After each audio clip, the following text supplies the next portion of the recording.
She left without a word, slipping out of the house while I was still asleep, leaving nothing but the faint scent of her perfume lingering in the hallway.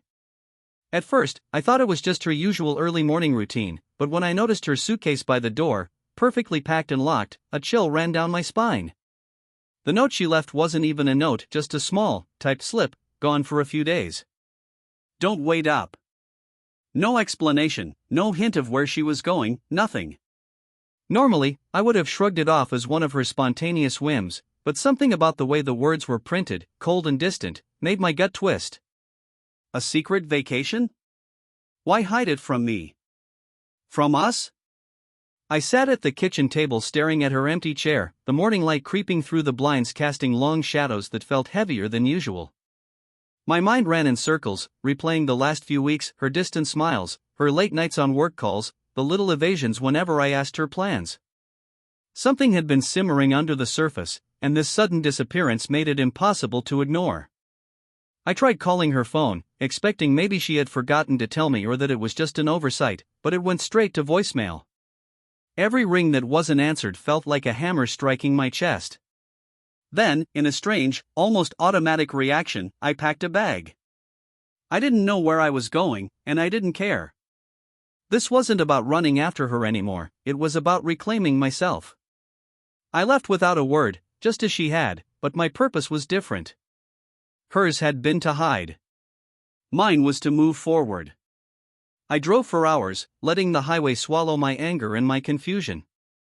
Each mile I put between the house and me seemed to lighten the invisible weight she had left behind. Her absence, once alarming, began to feel liberating.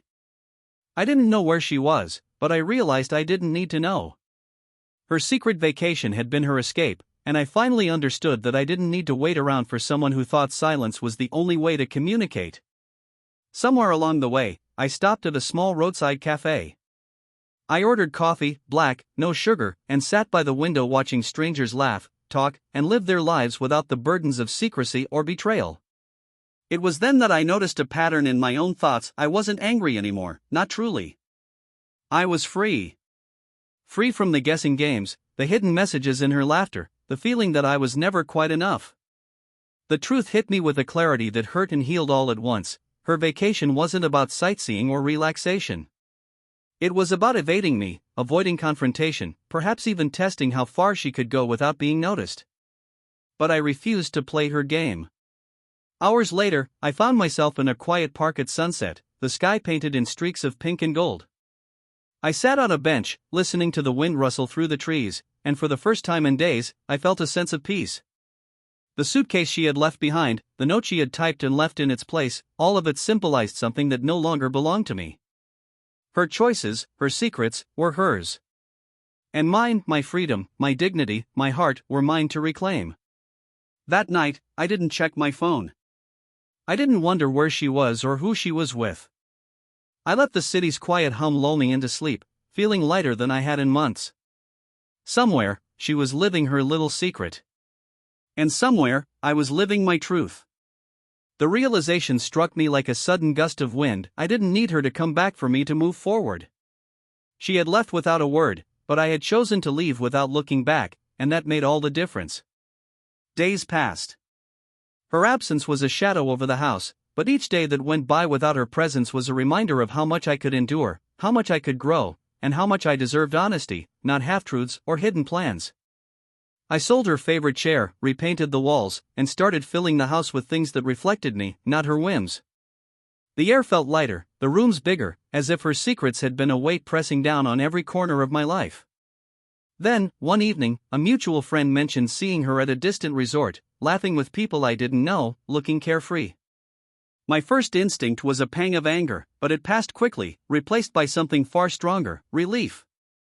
Relief that I had walked away from a life where I was constantly kept in the dark, relief that I had not begged, not pleaded, not waited. Her laughter, her freedom, her little adventure, it no longer had the power to hurt me. I realized then that her secret vacation had given me something she could never take away, clarity.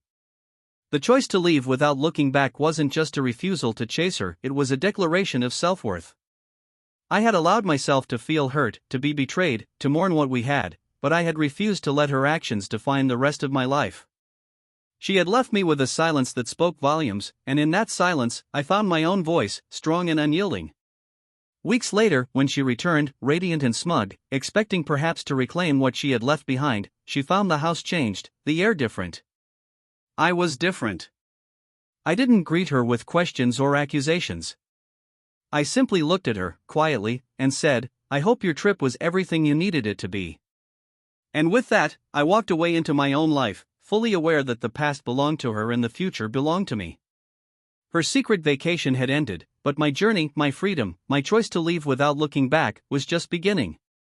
And for the first time in years, I felt a sense of unshakable peace, knowing that sometimes the most powerful statement you can make isn't in chasing someone who left, but in moving forward on your own terms.